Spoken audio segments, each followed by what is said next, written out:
Buenas noches, profesor. A continuación vamos a presentarle nuestro análisis financiero para ISA. Aquí proyectamos lo que es la agenda de la presentación. Dando inicio con el primer punto, tenemos la descripción de la compañía.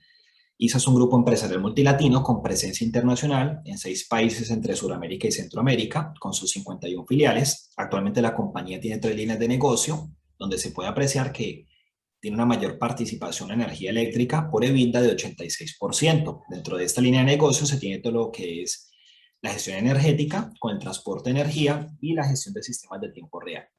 Por el lado de las vías se tiene todo lo que es construcción de vías y por las telecomunicaciones y TIC, lo que son soluciones digitales para que gobiernos, operadores y empresas aceleren su transformación digital en los negocios. Por el lado de la estrategia corporativa se tiene que ISA prevé un futuro con valor sostenible al 2030, digamos que no solamente teniendo en cuenta aspectos económicos, sino también sociales y ambientales con la estrategia vida, donde se quiere promover el cuidado medioambiental, la innovación y aprovechamiento de oportunidades, desarrollo de nuevas capacidades y también articulando nuevas alianzas estratégicas. Obviamente manteniendo el equilibrio entre el valor del accionista, generando valor, crecimiento, rentabilidad, impactando de manera positiva al medio ambiente y a la sociedad, cuidando el planeta, y también manteniendo la vigencia corporativa, donde se quiere innovar, transformarse digitalmente. Entonces, pasando ahora al análisis horizontal, se puede evidenciar que para el 2016 se tuvo un pico en el crecimiento de los ingresos. Principalmente esto se da por mayores ingresos en los negocios de transporte de energía, concesiones viales y telecomunicaciones. Y además también por mejores resultados en las compañías donde ISA tiene control conjunto en Brasil. Dentro de estos buenos resultados en Brasil, un aspecto importante es el crecimiento en los ingresos como resultado de la actualización de las cuentas por cobrar, producto por el reconocimiento de la RBSE, que es la red básica existente en Brasil. Otro factor importante fueron los mayores ingresos por tasa de cambio y la remuneración de nuevos proyectos que entraron en operación en Colombia a finales del 2015, como lo son las subestaciones de la reforma Icopay y el Statcom de Bacatá. Ya para el 2017 se registra, digamos, un decrecimiento. Esto principalmente se da por una menor dinámica de construcción en transmisión de energía eléctrica en Perú y Chile, pues dichos ingresos disminuyeron aproximadamente un 40%. Respecto al 2020, se tiene que ISA tuvo un crecimiento a pesar de ser un año de pandemia, de un año atípico, tuvo un crecimiento importante del 11,94%, principalmente esto se da por la revisión tarifaria periódica y también por los ajustes a la RBCE, junto con las diferentes variables macroeconómicas de Colombia y Brasil, que esto produjo un incremento en los ingresos de más de 1 millón de pesos. Adicionalmente, también esos crecimientos se dan por una mayor actividad en construcción en Perú y la entrada en operación de nuevos proyectos en Chile, Colombia, Perú y Brasil. Y adicionalmente también este crecimiento se sustenta por, digamos, una mayor venta de capacidades en la línea de negocios de telecomunicaciones y TIC, donde se atendieron las diferentes y nuevas necesidades impuestas por la coyuntura respecto a la conectividad. Comparando esto con el benchmark, se tiene que ISA pues tiene como una superioridad respecto a la benchmark que tuvo un decrecimiento en los ingresos.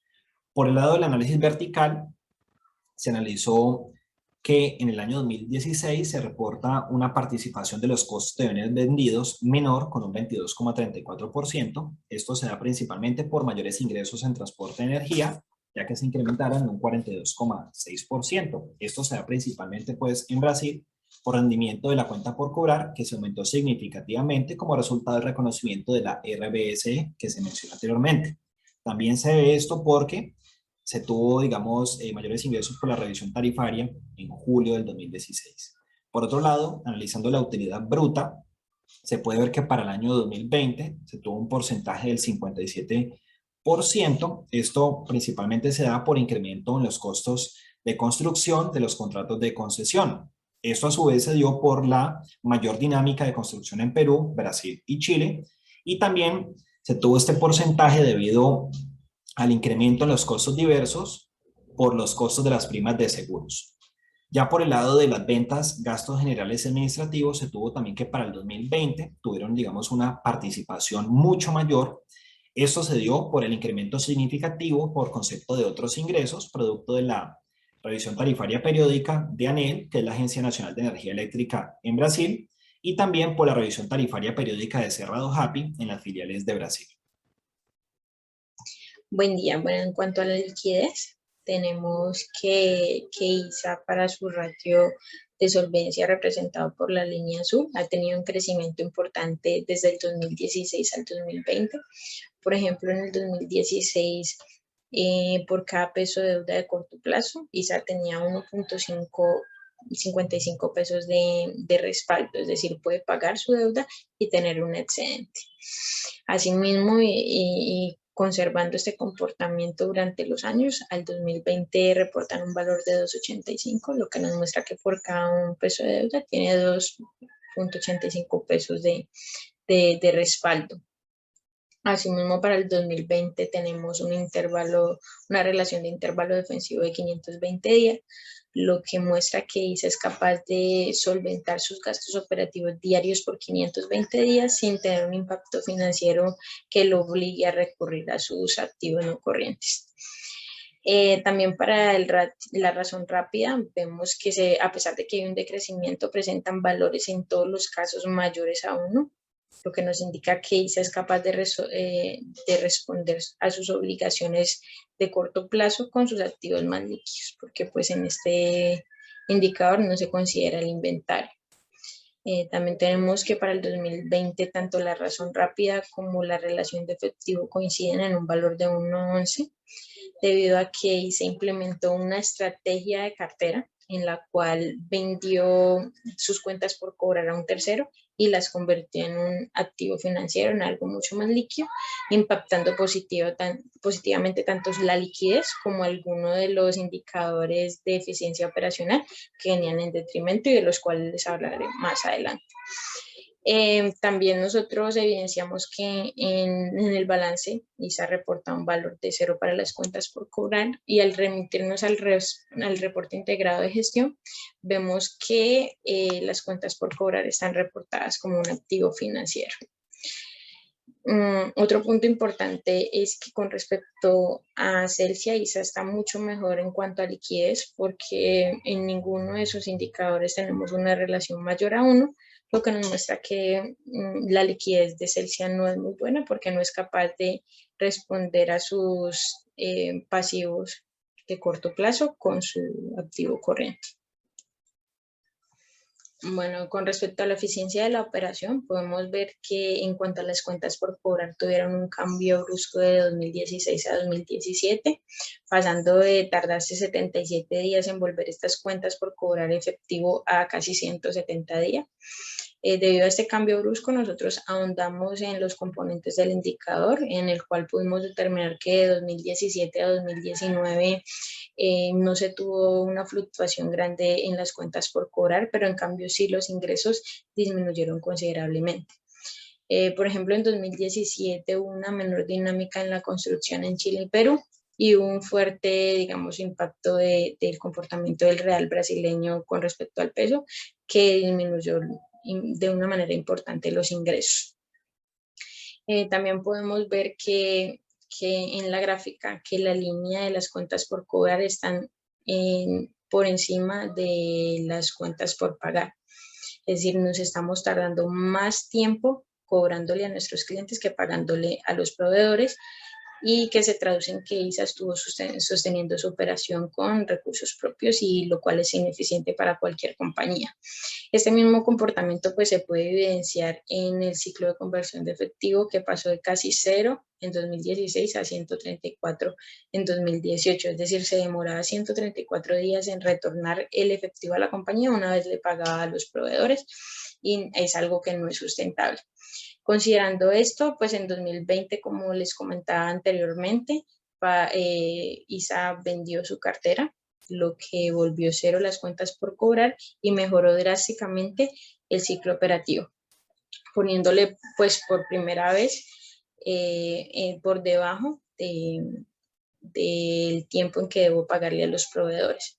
Esta reversión lo que hace es mejorar el ciclo efectivo volviéndolo negativo, lo que se traduce en que estoy financiando la operación con recursos de externos y no con mis propios recursos, y eso pues es muy eficiente porque se debe pagar lento pero cobrar rápido, y es, digamos, como el comportamiento que obtuvo ISA.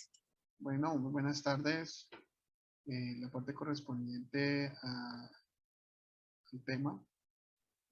Vamos a tocar el punto de estructura de capital y comportamiento de deuda. La estructura de capital está compuesta básicamente por indicadores.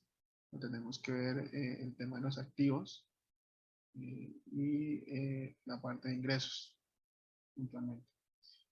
Quisimos tomar la rotación de activos fijos netos, teniendo en cuenta que ese indicador fue uno de los que más se presentó variación puntualmente para el año 2016-2017. Eso teniendo en cuenta que se toma ingresos versus ventas. Entonces, podemos validar que, por ejemplo, para el 2016 hay una rotación de activos mucho más alta, pues básicamente por el incremento que se tuvo en este año en ISA. A nivel general, el indicador en los años siguientes pues fue muy constante. La compañía a partir de este año pues fue creciendo también en el tema de ventas, en el tema de los ingresos, pero digamos que la relación versus activos fijos netos fue constante crecimiento en los dos rubros, tanto de ingresos como de activos fijos. Entonces, por esta misma razón, la estabilidad en el indicador se ha mantenido. Para el caso de indicadores de deuda y solvencia, la compañía ha apostado por el crecimiento de la organización.